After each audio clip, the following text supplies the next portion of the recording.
Hi. Thank you, Stephen.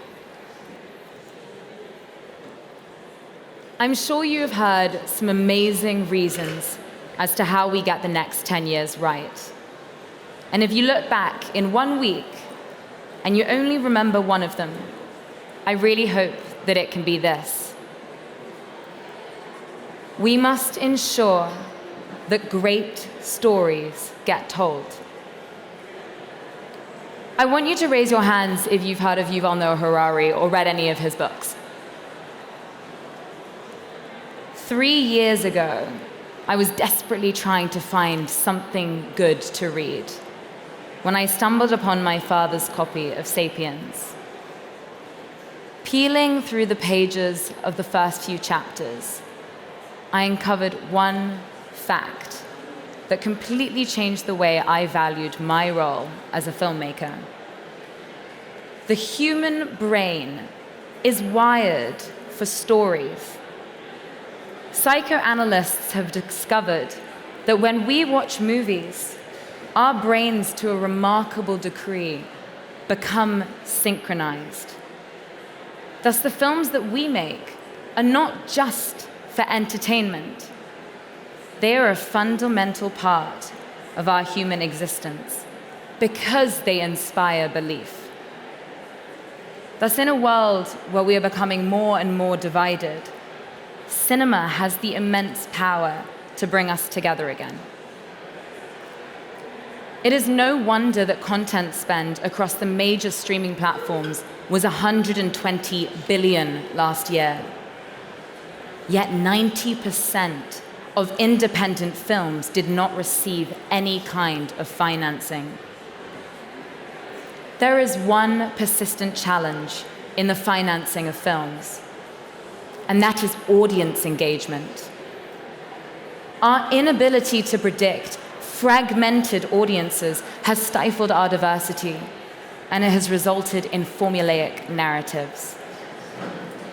Our issue now is not actually our lack of stories. It's the financial structures through which these stories are communicated. Too often now, brilliant films have remained untold because the current financial model does not enable studios to take risks. I don't want to change the model. I want to fix it. The audience already holds the greatest power in the financing of films. So why can we not include them in the process of selection? If we really want audience engagement, we must engage the audience. I really want you to imagine a world where you can influence the films that you see on the silver screen, where your preferences, passions, and voices matter in the creation of cinematic masterpieces. Not only that, I want you to imagine a world where if the film makes money, you too can receive your share of the reward. Well, this doesn't have to be a dream anymore. With Screencrib, this is becoming a reality, and it is something that AI will help us to achieve. Whilst other industries have managed to crowdfund millions, filmmakers are really struggling to engage investors and gain the capital they need to develop their vision. Why is this? There are 277 million engaged monthly visitors across Rotten Tomatoes, IMDb, and Letterboxd. That is 277 million film fans looking for deeper cinematic experiences. Yet currently, film financing is opaque.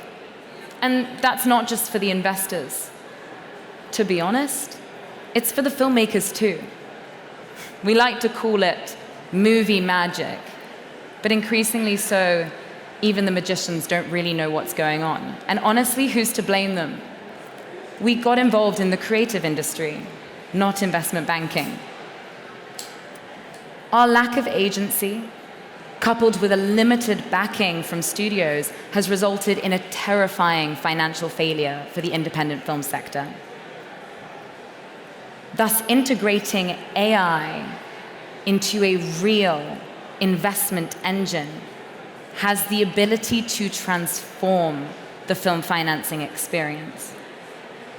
And this is not just through empowering audiences to discover and invest in the films that they believe in, but by allowing investors and creatives to speak the same language.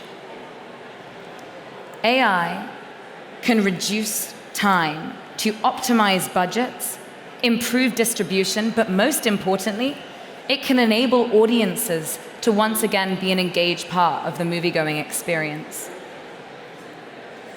I want you to consider the success now of other crowdfunding sites. And I want you to imagine the same, but specialized to film. SEC compliant so that we can legally give people a return, and supercharged by AI. It can and it will revolutionize the film financing industry. And to be honest, that can be pretty scary. I understand that many of you will have come here today with a feeling of deep-seated anxiety, wanting to know what's going to happen in the next 10 years to the film industry. So before I continue, I want to pose you one question. Do we want to replace human creativity with AI in order to make productions cheaper? Or utilize AI to support filmmakers' ability to tell great stories? If we remain closed, if we do not work together to share our knowledge as we have up until the present, then I really fear that the choice has already been made for us. I mentioned before that I am a filmmaker, and embarrassingly, I write films so that I can convey my emotions. When I write a film, I do so that I can be heard. So if my film is never shared or told, then it is like a tree falling in a forest.